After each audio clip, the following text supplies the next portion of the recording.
All right. Hello. Good afternoon. Welcome to a lunch and learn. Seems like we haven't had a just sort of frivolous lunch and learn in a long time. So please enjoy my frivolous presentation. So I'm going to talk about Shakotan Blue, which is a book I wrote. It's basically like a memoir slash Japan travel guide. So it's kind of chronicling my 2 years living in Japan in a small fishing village in rural Hokkaido. Um, so without further ado, let's jump into it. Um, so what is Shakotan Blue? This is my book that I wrote, and I even designed the cover myself. Um, it's just a it's actually just the shape of Hokkaido with the characters for Shakotan on top, and it's blue, so it's kind of meta that way. Originally, when I was going to move to Japan in 2011, I was actually given a placement in Sapporo, the city, the biggest city on the island of Hokkaido, and most known for their beer. So I was really excited about that. And then at the last minute, the company that was hiring me sort of they called me up like literally the day before I left the U.S. to say, "Hey, we have this other contract in a smaller town. We see on your resume that you speak Japanese, so we need someone who can speak Japanese from day one and go to this remote village because no one there speaks English." And I'm like, actually, I studied Japanese in school, but I don't know any Japanese right now. Like, I'm not conversant. I can't do that. And I was like, but I do like the sound of really going to a village and becoming part of the community. Like, that sounds like a really authentic experience. And this guy's like, you know what? I like your attitude. I think, I think you're the man for the job. Um, so this is where I ended up going. Here's Japan, of course, and then Hokkaido is the sort of manta ray shaped island to the far north. Then just west of Sapporo, there is this peninsula called Shakotan, and that's actually where I was. About 2 hours. It was about a 2-hour drive from Sapporo along the coast. I should probably explain who I am, just in case um, people don't know me personally. I'm Lucas. I'm on the help team. I mainly just work with Moz Local and specifically Moz Local Enterprise Support. Um, Here's a picture of me being brutally beaten in a street fight. While I was in Japan, I was there for 2 years, and I told like literally everyone I know, like, please come visit me in Japan. It'll be great. And so this is my now wife, Marissa, who we were dating at the time. And she actually visited me twice. And then I had a brother who visited me once and a friend who visited me once. And that was really it. So Marissa really came and visited the most. And if anyone's thinking about doing a long distance relationship on different continents for 2 years, don't. Just don't do that. Here's me and Marissa actually making mochi at a festival or a little event right around New Year's time. So we're actually pounding rice with giant mallets to make mochi, which then you can use for different mochi wrapped stuff. Or actually, Japanese kids will just eat mochi straight, even though it's not sweet really at all. It's kind of like a non-candy, but it's popular enough. So the big thing I really want to talk about today is a specific festival that I did in Shakotan. In Shakotan, there's this little shrine called the Bikuni Shrine, and they have the Bikuni Shrine Festival every summer. It's actually right around July 4th. And I like to refer to this festival as the Fire Festival because it's the one where people actually like walk through bonfires. So I participated in all the aspects of this festival. It actually goes on for 2.5 days. So one thing you do is teams of people push around these festival floats that they're on wheels, like they have axles, but they don't have any power to move. So you actually you push it from behind or you tug it with these ropes here.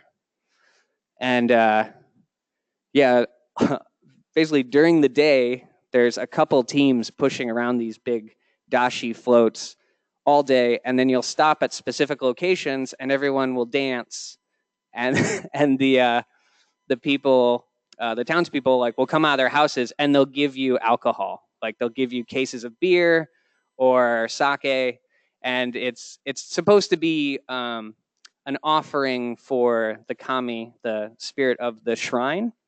So the people who are pushing the dashi are basically it's like a Wells Fargo wagon of give us the alcohol, we'll take it down to the shrine for you, I guess. But it's pretty fun experience. It was a great way for me to get to know a lot of my students a bit better because I was teaching at the junior high school and 4 different elementary schools. But I generally, outside of school time, didn't actually see the kids very often. This is a good way to actually meet the kids and their families and just really the whole community. One interesting thing about the Fire Festival is that it's led by a tengu. A tengu is a figure from Japanese mythology that is generally translated as goblin.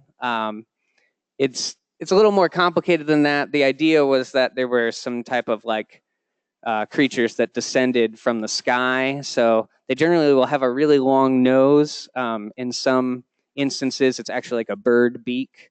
Sometimes they're shown as having wings. Other times they're just these really fierce, red-faced, mountain-dwelling creatures.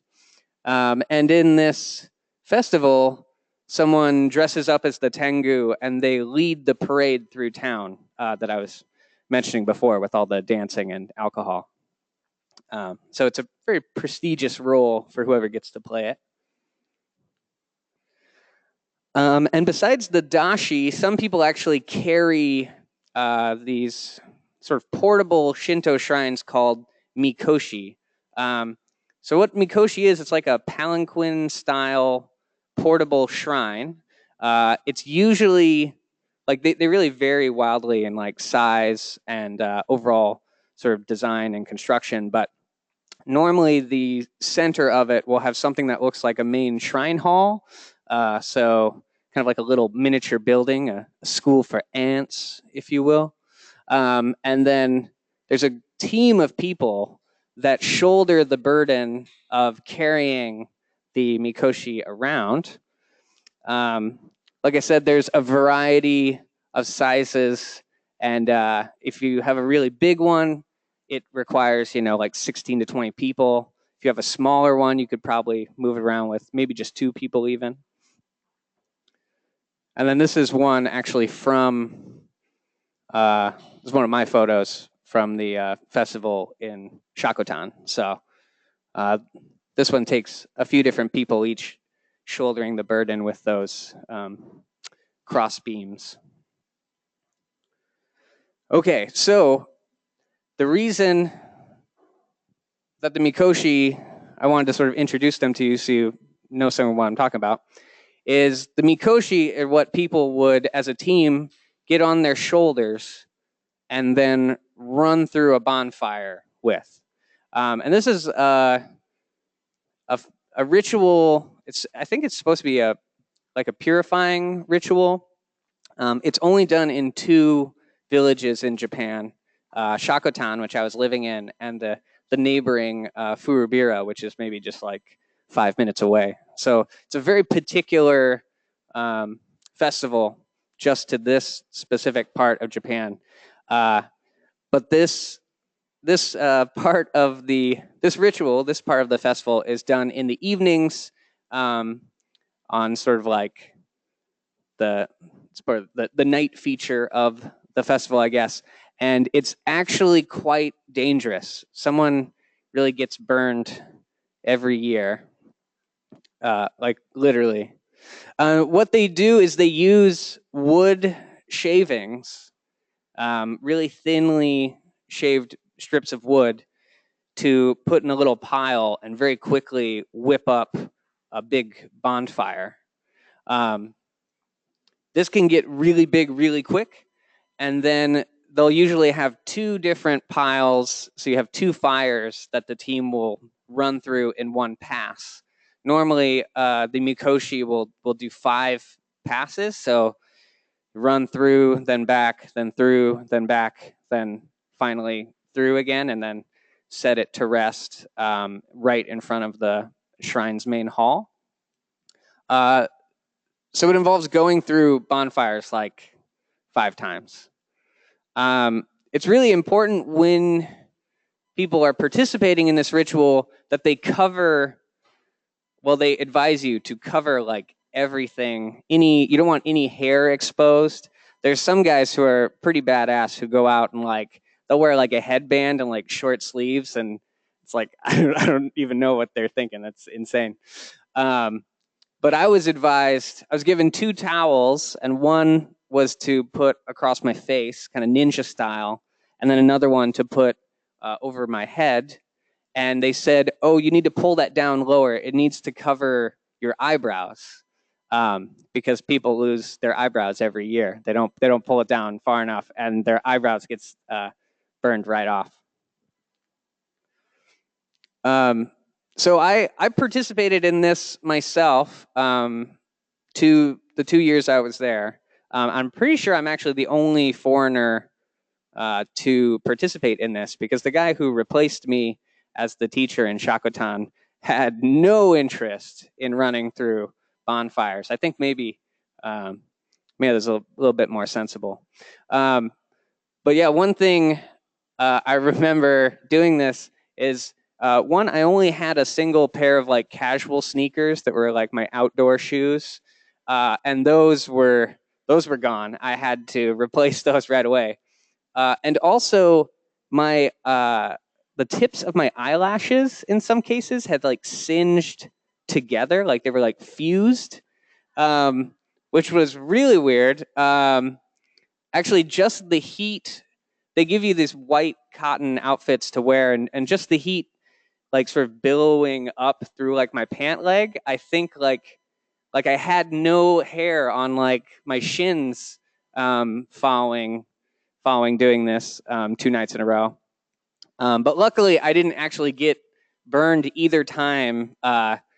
There's a few guys who, like, one guy in particular had this huge like welt. It's like a blister, like a big weeping blister right where his watch would be, just because his sleeve didn't quite come all the way up, and he got burned like really badly. It's not. I don't know why I laughed. That's not funny. So here's kind of like a before. This is me like getting ready, and I'm just like so pumped. And my fellow teachers are like, I mean, Yusuke, I think, doesn't even want to be seen with me here. He's kind of like covering his face. And then after, it's me after. In so many of these photos, I'm giving thumbs up. So just get used to that, I guess. Yeah, actually, I have a video, not of me doing this, but actually of someone else. And let's see if I can pull up the video. Oh, hold on a sec.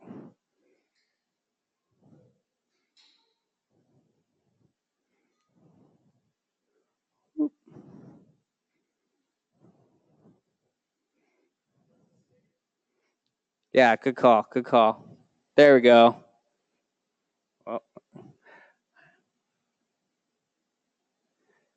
Okay, so this video, at first, it's going to show that those burning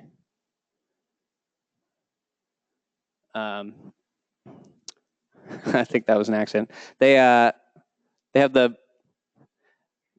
shavings, the wooden shavings that they start on fire, and they really have a lot of it, right? So they throw a bunch on there and whip up like a really big fire. And then once it's good and big, then they tell the team, they're like, come on, man, go, go, go, go. And this team of people just like runs through it. And then, there's always two fires to run through. So I can tell you from personal experience, if you ever do something like this and you have an option of where on the Mikoshi you want to be set, always best to be in the front, and even better to be on the side. So if you can get the front side corner, oh, you are golden. Like, you will have a great time. Very bad to be in the back because as the people run over the fire, it sort of agitates it, like kicks it up, and it goes right in your face if you're in the back. It's like really awful. I did that the second year just because I wasn't really paying attention when the guy was asking me where I wanted to go. And I was like, oh, yeah, back center. I've done this before. Like, no problem. Horrible, horrible, like, mistake. Don't do that. I actually had the experience of I was in the back and the fire, really gets kicked up like in my face, and I tried to jump like instinctively. I'm like, I need to get out of here, but you jump and you just hit the Mikoshi up like that's on your shoulders. Like there's nowhere to escape to, and you can't get out of it too because there's a bunch of people counting on you at that point. Okay, let me head back into it.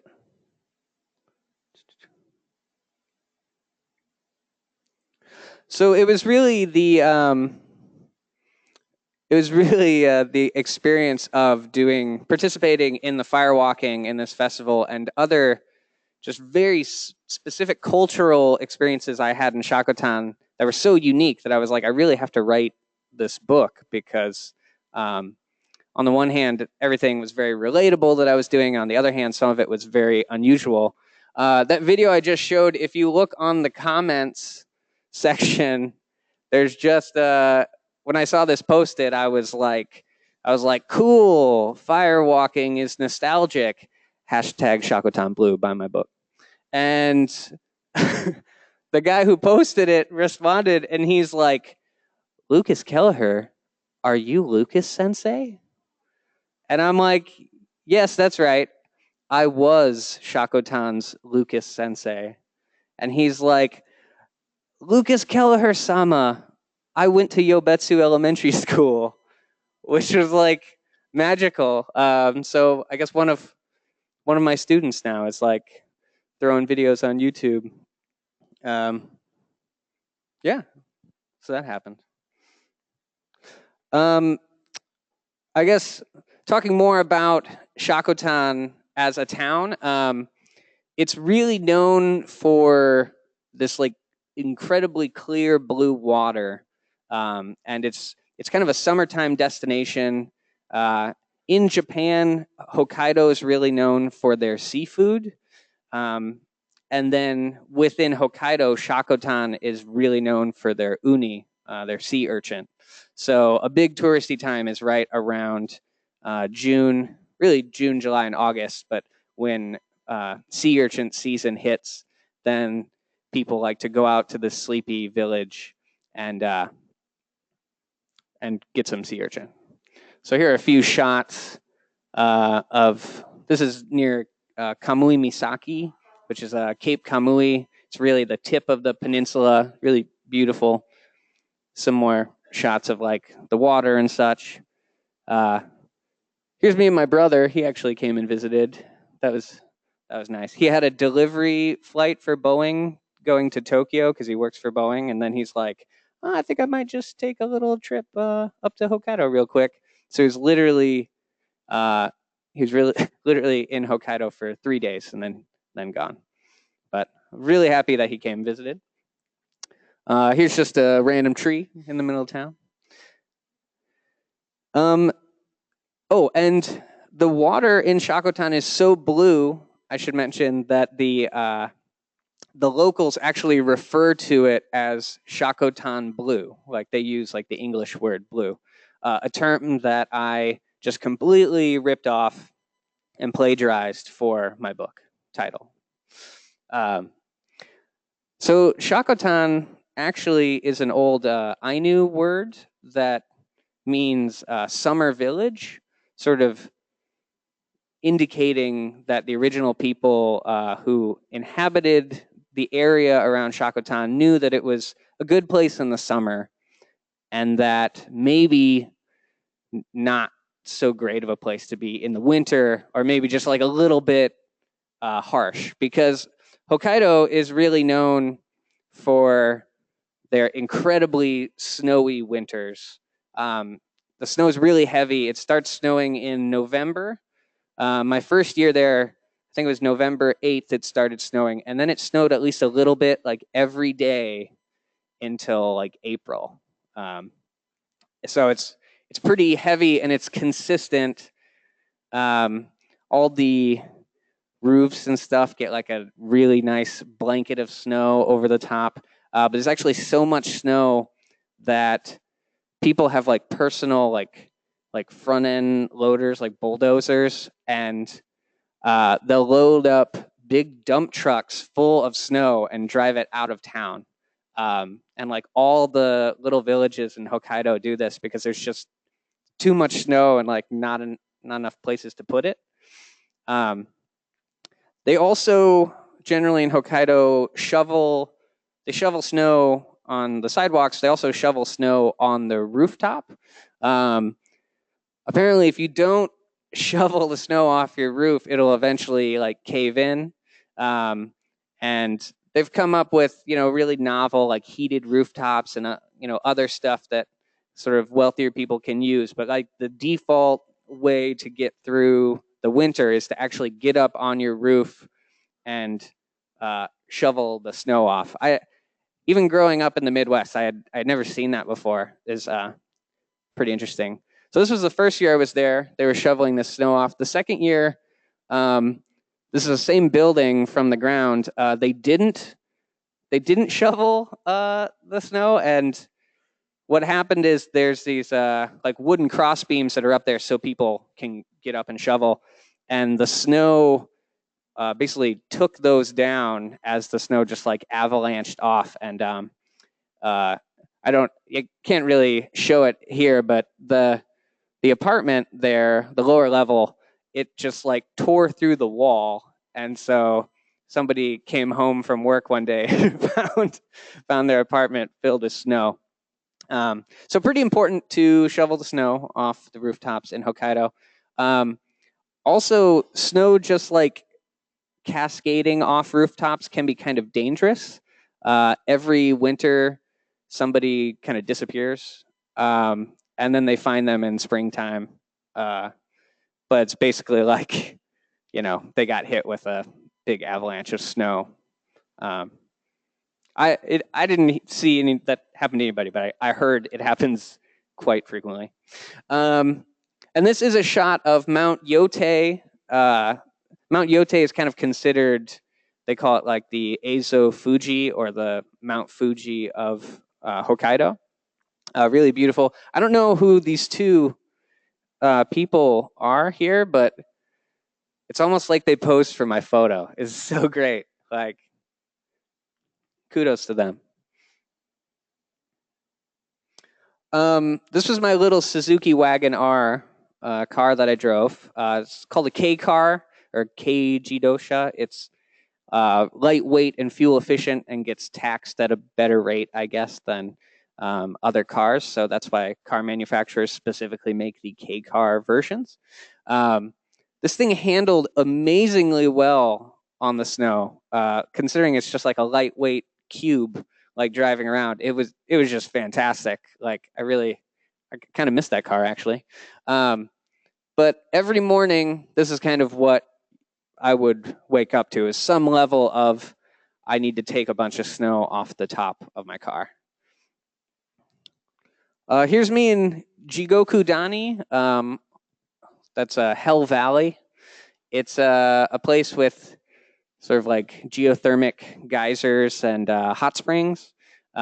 Smells like brimstone, like you can smell the sulfur. It's like rotten eggs, but pretty cool place, I guess, if you're looking for some cool hot springs. Another festival that they do all over Hokkaido is these kind of like festival of lights that they do in February. This was Shakotan's Yumiakari festival, but every town has their own sort of like lights festival, and they'll dig holes into snowbanks and put candles in there. I went to an event with some of my students where they were actually making their own like ice lanterns, like freezing water so they could put candles inside it using like a couple buckets to like make the frame of it. It was pretty interesting.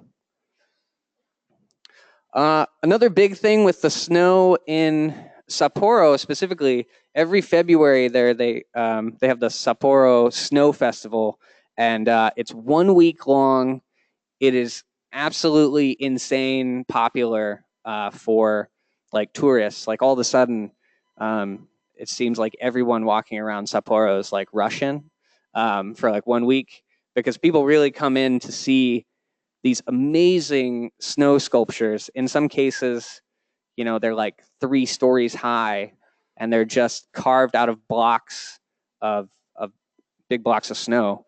This one's the Taj Mahal, but if you want to see pictures of the Sapporo Snow Festival, like just Google it. There are seriously amazing sculptures, really big snow sculptures, and some ice sculptures too. They're around for 1 week, and then they demolish them, and then they're gone. But oh man, it's so cool. Speaking of Sapporo, their sort of nightlife center is a neighborhood of Susukino. So this would be the place to go if you wanted to drink all night, sing karaoke, maybe end the evening with a bowl of ramen when you're like just totally drunk, which is, I mean, customary. If you're at the end of a long night of drinking, people will typically go for a bowl of salty ramen to sort of like settle your stomach before you go to bed, essentially. While I was in Shakotan, I also went on this hiking trip, climbing up Mount Shakotan, which is very nearby to where I lived.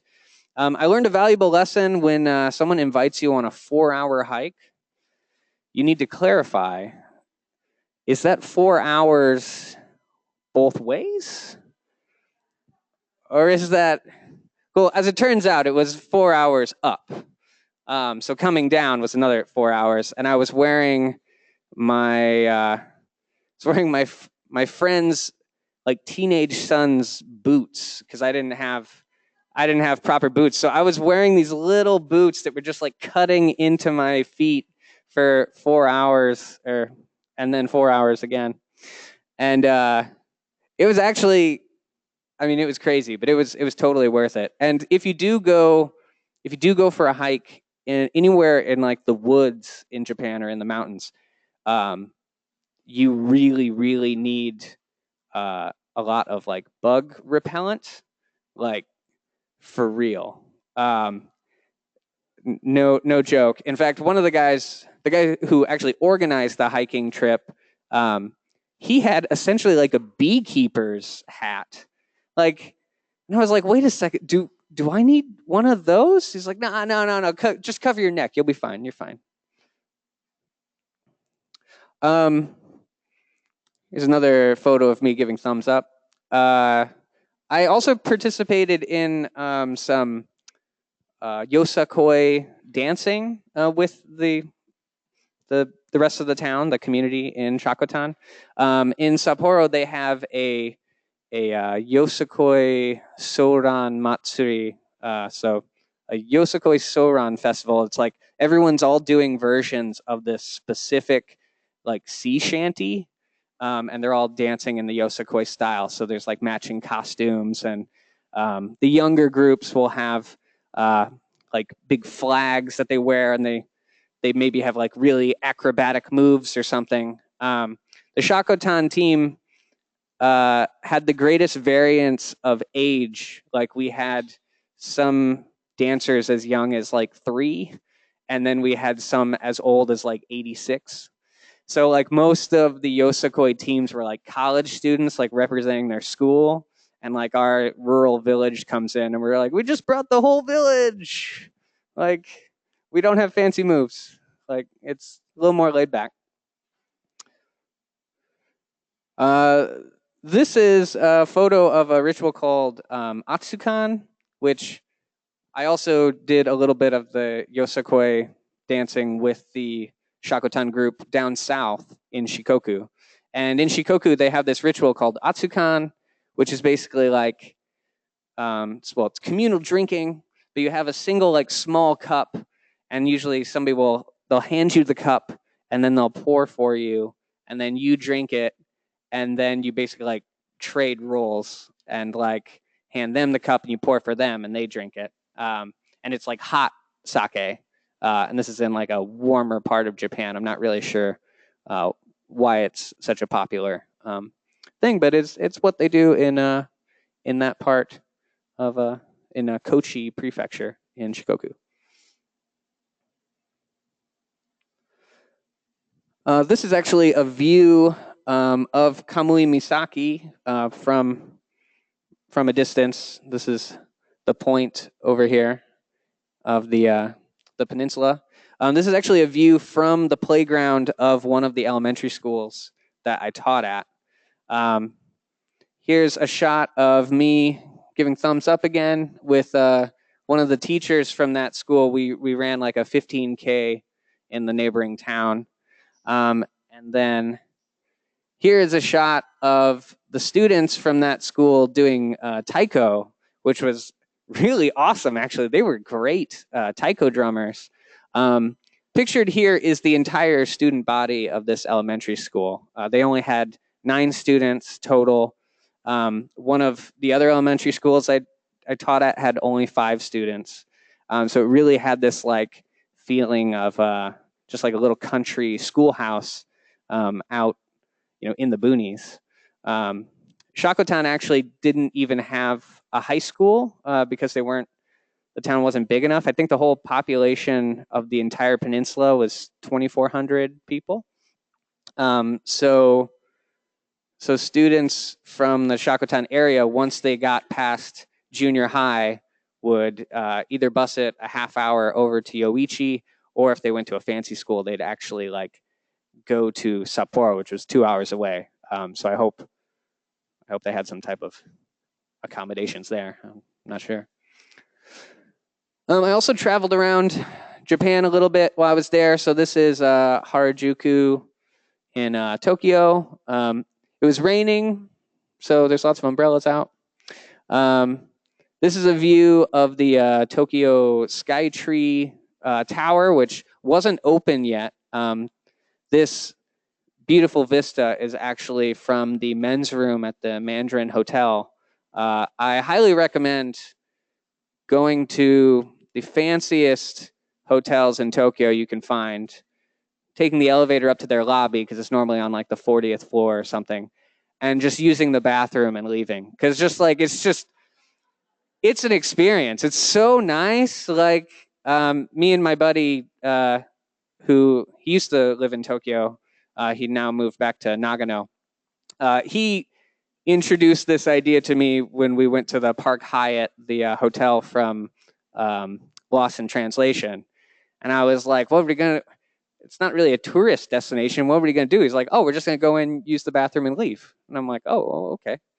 And then that was so fun. We just kept doing that at like really fancy hotels. But this is a great view. The entire like wall of this men's room is just like glass, so you can like see out. And then this is actually a shot from Komodo. a little town in Nagano that the friend I was just talking about it's his hometown where he's from. And this is his family's little rice field that, even though his parents, neither of them were officially farmers, like they had other jobs, they had a little rice field that they maintained for the family. So they actually grew all their own rice. And they served me a meal where like almost everything, I think except the fish, was stuff that they had grown themselves, which is pretty fun. And then this is that guy's favorite taiyaki shop. So taiyaki is like a little fish-shaped like waffle treat that has anko, like red bean paste inside. It's, oh man, it's so good. You can get it down at Uwajimaya if you want some taiyaki, and I recommend it. Here's another view of Shakotan Blue water out of the back of a boat this time. Where I lived was actually right on the marina, so it was right about here. It's my apartment. And one more photo of me giving thumbs up. This was my last day in town, and the kids and teachers from the junior high came out to say goodbye and send me off, which is really nice. This kid right here, it was his boots that I was hiking in. Just a little too small. Not quite.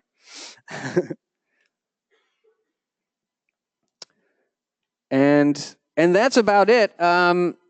Last little plug here. If you'd like a copy of my book, I've got URLs on where you could get it from Elliott Bay, Third Place Books, on Amazon, of course, from my indie publisher, who's my brother, and or you could just buy a copy for me. Hey, look at this. I just happen to have a bunch of books here.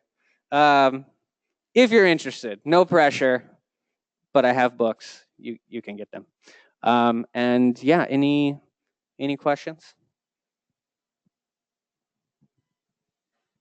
Yes.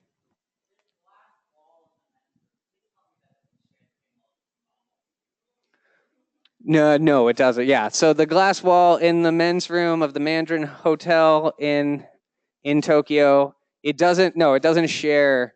It doesn't share a wall with a stall. It's actually, there are urinals though, and the urinals, it's the wall the urinals are on is glass. So like right above the urinal is just like look out into urban sprawl.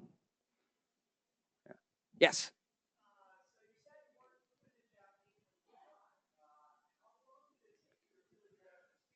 Oh, that is an excellent question. So as I said, when I first landed in Japan, I was not fluent. I had studied Japanese, but I basically forgot basically everything from college in 3 or so years working support at Big Fish Games, actually, back in the day.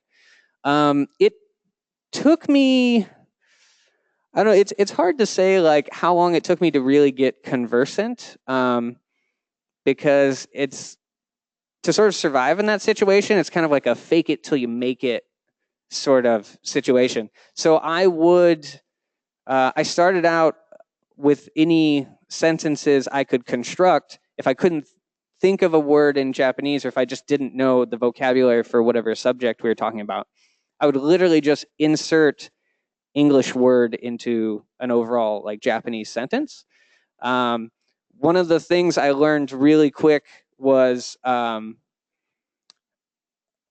like saying like it sounds like, or I just can't think of it, like little verbal pauses that I could insert to like tell someone like I'm trying to explain this, but I literally don't have the words. Like, what's it called? And then people would sometimes finish my sentence for me, and they'd be like, oh, you mean this? And I'd be like, yes, that is what I mean. And I'd just like quietly write it down and look it up later. So I would say the first couple months I was there were fairly rough. People were really, really accommodating though, and they knew very quickly that this guy can't speak Japanese. So they would they would go out of their way to help me out and teach me stuff.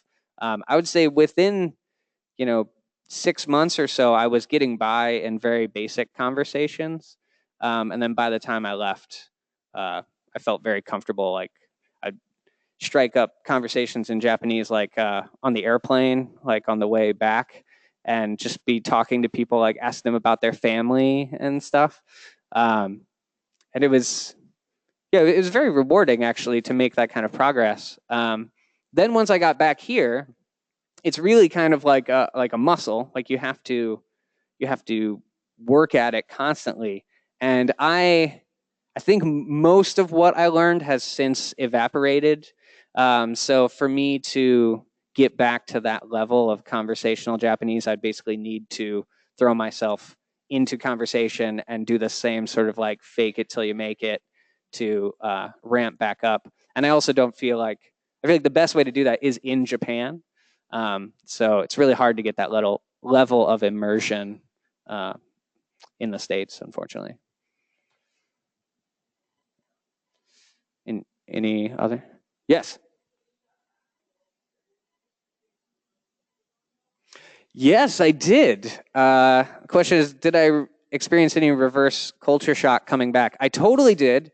It's actually one of the later chapters in my book, Shakotan Blue, available at all fine book places.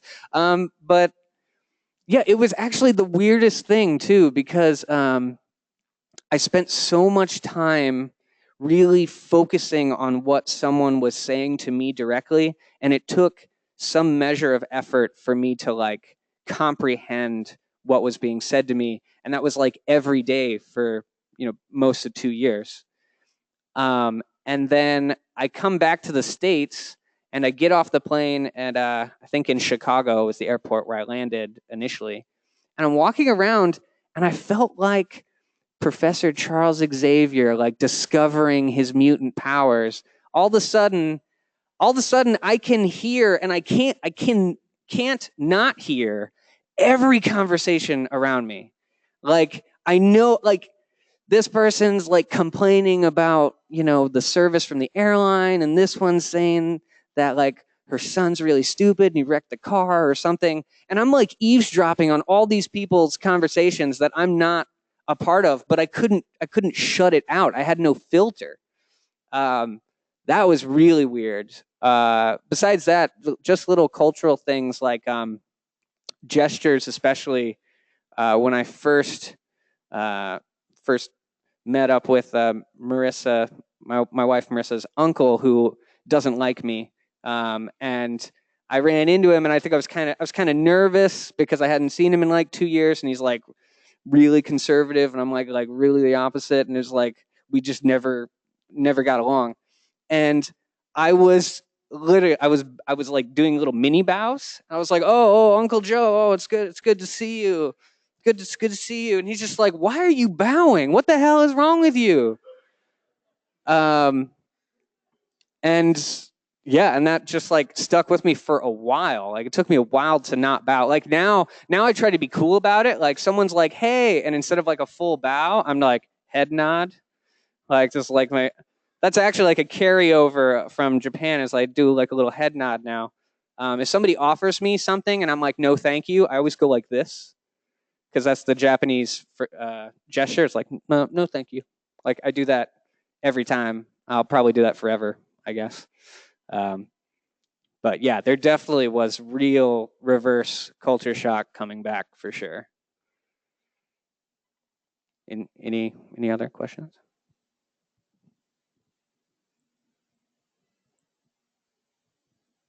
Okay, well, thank you for listening, guys. Really appreciate it.